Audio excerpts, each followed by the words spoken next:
This problem is also an expansion problem, except it involves a little geometry, right? So I have these two concrete spans and they're fixed together.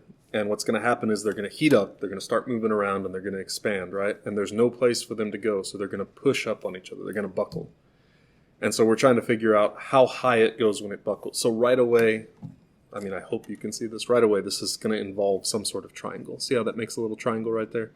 So yes, I'm sorry. It's going to involve maybe doing the Pythagorean theorem. Okay, so first let's figure out how much it expands. Well, first, I mean, the easy thing, let's take this, and instead of looking at two things since they're both the same, let's just look at one part. So let's only look at one block that goes from this to that.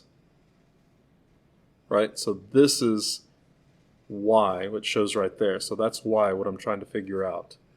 And this, 250 meters was the whole thing. So this is half of 250. So whatever your length is, this is your length divided by 2. So mine was 250. So that means that this length down here is going to be 125.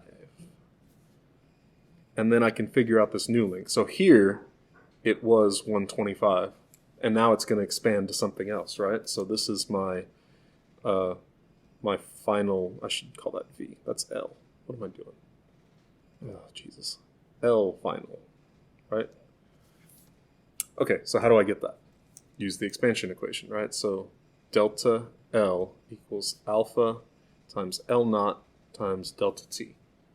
Do I know my coefficient, thermal coefficient of expansion? That's alpha, right there. Do I know my original length? Yes, it told me. So this whole thing was 250, so that was half of that, so it was 125, right? Do I know the change in temperature? Temperature increases by 20 degrees. That's delta T.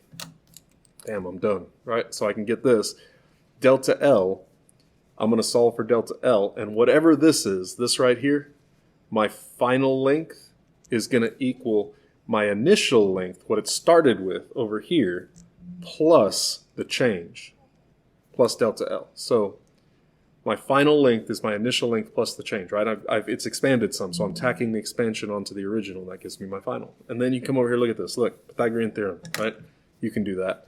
This is C, this is A, this is B. A squared plus B squared equals C squared, right? So you can solve for C. I'm not even doing that. You've done that so many times, you should be able to do that on your own. If you want to solve for B, you do that. All right, so not too bad. It's just expansion with a little sprinkling of geometry thrown in.